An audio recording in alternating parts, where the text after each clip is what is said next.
કમોસમી વરસાદ જિલ્લાઓ અને તાલુકામાં ખૂબ ભયંકર રીતે પડ્યો છે. વરસાદી માહોલ કરતાં પણ કમોસમી વરસાદ ખૂબ ઝાઝો પડ્યો છે. ત્યારે આ વિસ્તારની અંદર આરોગ્યની ચિંતા આરોગ્ય વિભાગ ખૂબ મહત્ત્વથી કરી રહી છે ને કરશે. પાણીજન્ય રોગો અને ખાસ કરીને પાણી ભરાયા પછીના મચ્છરજન્ય રોગો વગેરે રોગોના નિયંત્રણ માટે તમામ પીએચસી સીએચસી સેન્ટર અને હોસ્પિટલની અંદર પૂરતી વ્યવસ્થા કરી દેવામાં આવી છે. જે વિસ્તારની અંદર કમોસમી વરસાદ વધુ પડ્યો છે એ વિસ્તારની અંદર હવે પછી ખેડૂત પરિવાર લોકો જ્યારે ખેતરમાં જશે ત્યારે ઝેરી જીવાત અને સાપ વીંછી અને અન્ય ઝેરી જીવ જ્યારે માણસને કરડે છે ત્યારે એની તમામ પ્રકારની દવાની વ્યવસ્થા 108ની અંદર ઉપલબ્ધ છે અને તમામ પીએચસી સીએચસી સેન્ટર અને સિવિલ હોસ્પિટલમાં તમામ સેન્ટરોની અંદર આ દવાઓની વ્યવસ્થા કરી દેવામાં આવી છે.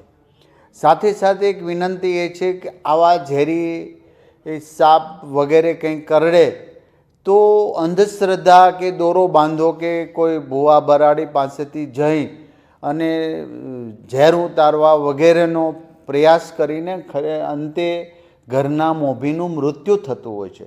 ત્યારે આપણે એમાં ન પડતા એવી હું વિનંતી કરું છું. સરકારી દવાખાનાઓમાં પૂરતી વ્યવસ્થા કરી છે અને કંઈ પણ નાનું આવું પ્રોબ્લેમ આવે ખેડૂતોને કે ખેતરમાં ગયા પછી અથવા તો અન્ય જગ્યા પર તો ચોક્કસ પ્રકારે 108 અને દવાખાનાની જ તમે સુવિધા પ્રાપ્ત કરજો, જેથી કરીને આપણા ઘરના મોભીનું મૃત્યુ ન થાય.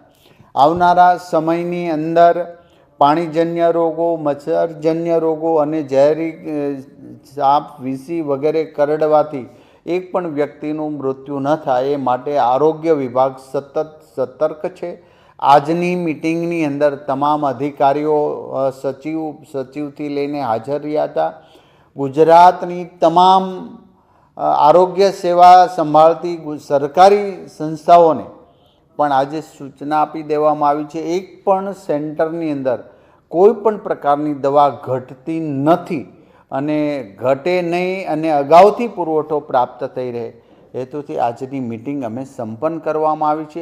આપણે આશા રાખી કે કોઈને કશું જ ન થાય, પણ થાય તો સરકારી તંત્ર પૂર્ણ રીતે સજ્જ છે.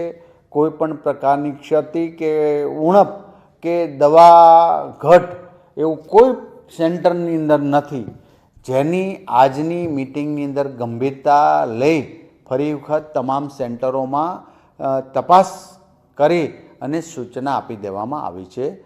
અસ્તુ.